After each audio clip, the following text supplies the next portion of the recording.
it back going again for classification, but he's out of contention for a top 5 looks spot. like he's doing a bit of gardening with his bike at the moment. I think he's pulling something out or looking at something in the dirt.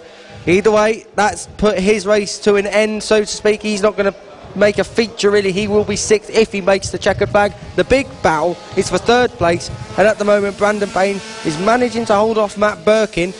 We're going to watch Birkin holds the inside line. Birkin this time is going to try and go all the way around. They did almost touch, and Brandon Payne held on once again. So Matt Birkin had tried the inside line on lap number 6, tried the outside line on lap number 7, but finds his way blocked at every turn, and now he's trying to swerve down to the inside of the straight to give him the inside run for McRae's. He can't get that, and the status quo is maintained in 3rd and 4th positions. But watch out for the race up front, which we thought was settled. Mark Payne, a second faster than Nick Bennett on lap number 7, a new fastest lap of the race. Time running out to do anything about the leader, though. 1 lap to go. Nick Bennett, he's got a good enough advantage as long as he keeps it on the island, doesn't make any silly errors. For the youth racing to take place here in Rowrah tomorrow, and obviously it'll be all 3 rounds of races for those riders tomorrow, which means that all 3 rounds of races for the senior riders are taking place today.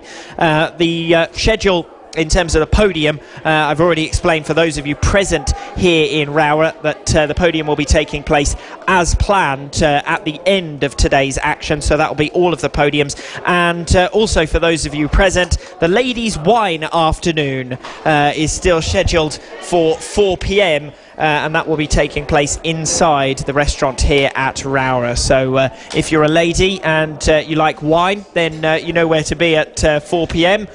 For the moment, we'll turn our focus back away from the alcoholic beverages and back towards the track. Do we have to?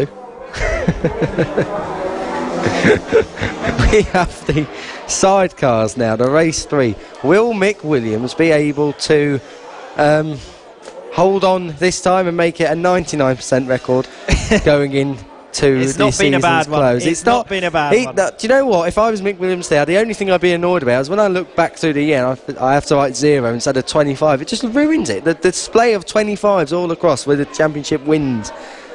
He has been absolutely sensational all season, and well, it wasn't even his own prowess that denied him the victory last time out in race number 2. It was simply the circumstance, the DNF, that saw him out of the action. So we move on then to race number 3 in the Mini F1 sidecars. We've only had 2 different race winners all season in the Mini F1 sidecars, and as we've already explained, the second of those winners was Adrian Ems, who took victory last time out in race number 2 after a mechanical retirement for Mick Williams. The top 3 positions in the championship are already sewn up.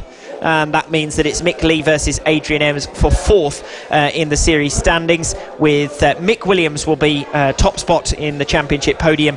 Paul Qualters will be 2nd in the championship podium. Danny Stainer, absent this weekend, will take 3rd. So watch out for Mick Lee and Adrian Ems, but it looks settled now after Mick Lee's DNF last time out and Adrian Ems' victory by contrast. We had 3 of these sidecar outfits retire in race number 2. The remaining 4 came home to take the checkered flag, but 6 of them are back out on the circuit to get underway with race number 3 of the Mini F1 sidecars. Not a good launch at all from Simon Ibbotson. He's gone backwards off the line. The rest of the pack away well, but Ibbotson really losing out. Yeah, it's always side by side. There's almost contact there with Ibbotson. Was it Jose? There's more contact. It was Ibbotson trying to recover 4th position, and he couldn't do so. He thought that by running the long way round turn 1, he could get the inside on the exit of the chicane, but he couldn't. And now we've got a fight for 2nd on our hands as well. Paul Qualters is attacking Adrian Ems and trying to find a way through into 2nd. So plenty to get our teeth into in the early stages of race number 3, but it's Mick Williams who is away and gone, customarily out in front. Yep, it's Ibbotson and Parker that bring up the rear end of this field, so the 2 that were battling for a podium in the first race, not doing so great early doors in this second race. Ibbotson has recovered. Ibbotson has got 3rd position back, so he's made 2 or 3 passes. One of those passes, that's Paul Qualters at the far end of the circuit. So he's out of the action. I did say that there's been a huge, incredible rate of attrition in the Mini F1 sidecars this weekend. with the inclement weather, I'm sure that'll be affecting these kits, but it's Mick Williams who is out in front and comfortably so. Adrian Ems comes over the line in second, and Simon Ibbotson with a good recovery to move back up into third ahead of John Hosker and Mark Parker. And Paul Qualters, well, their race is over. That number 25 outfit stranded, and both rider Paul Qualters and passenger out of the machine and watching on as the remainder of the field make their way through. We got close racing, third to sixth positions, the top two breaking away and spreading out. Yep. Qualters though watching on from the sidelines. That's not as close to the action as he'd like to be in this race. Williams, as you quite correctly say, well out in front. It'll be about 7 or 8 and even 9 or 10 seconds. Look at him, he's already down by St John's as the others come out. Adrian Ems comes out of the stewardesses, but a proper battle for third. Ibbotson still holds it. Hosker wants it. He's going to... Oh, that was really close through the kink there. Down into turn 6. Not quite as many Ibbotson certainly there. Under a lot of pressure though. Yeah, Ibbotson really is looking...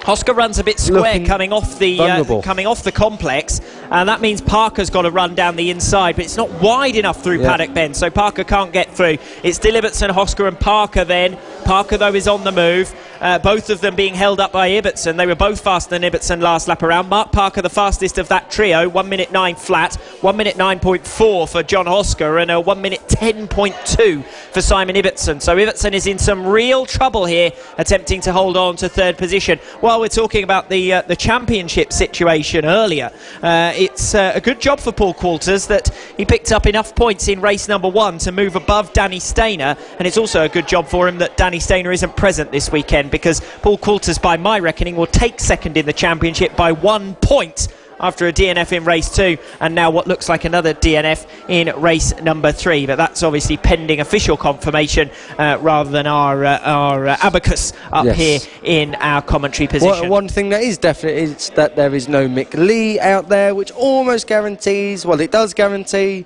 that Adrian Ems will finish in third, 4th place in this championship. So because, Mick Lee... likewise, of course, there was a 1 point deficit to overcome. That deficit can't be overcome if you're not on the track. So well, it would help, wouldn't it, if you did make the start. But as we've seen, a couple of technical glitches. Oh, side by side for third. Mark Parker's already picked off John Hosker and tries to get down the inside of Simon Ibbotson, but ends up having to defend from Hosker. So Mark Parker holds on to 4th position as they splash through those are the puddles you were talking about earlier. They're getting deeper and deeper offline or sometimes online, depending on whether your side car got a spinner. That's Parker who has lost it, and Hosker who has gone in with him.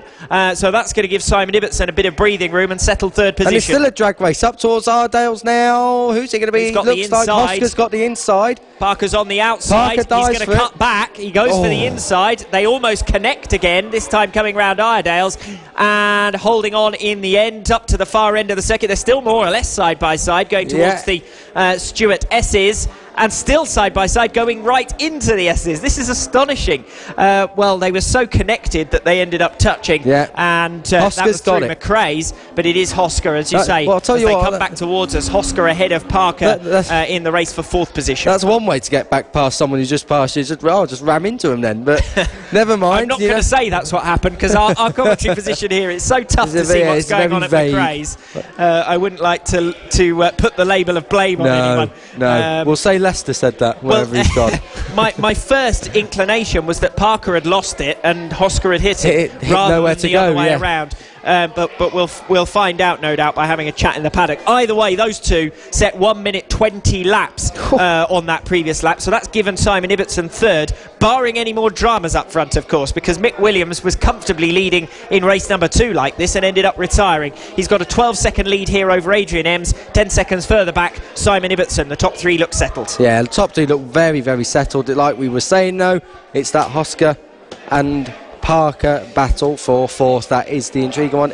Ibbotson there, Simon Ibbotson in 3rd. He's well comfortable, as we were saying. He's coming down into St John's corner now. Hosker and Parker are still battling. Hosker's pulled out a little bit of a gap at the moment. Parker trying his best to stay on the back end of them, but it doesn't look like it's happening.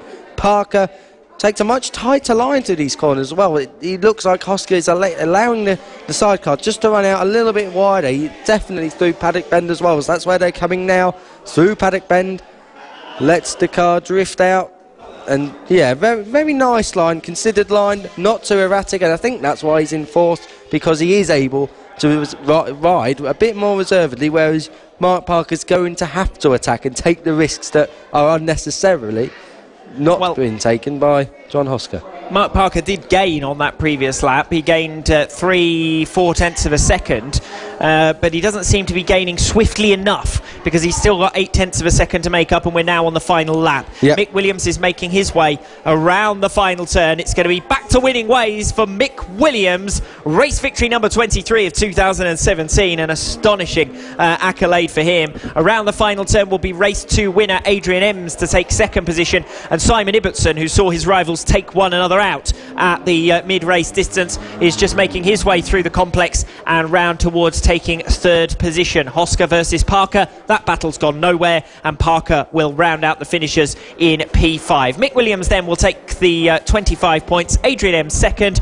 third place going the way of Simon Ibbotson, Hosker and Parker behind.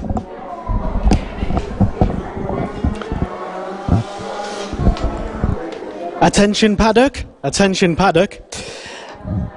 After the third races this afternoon, the kids will be out on track to do at least one practice session each. There will then be an assessment to see if it's feasible, if the weather's good enough to do a qualifying session. If it is, that's when the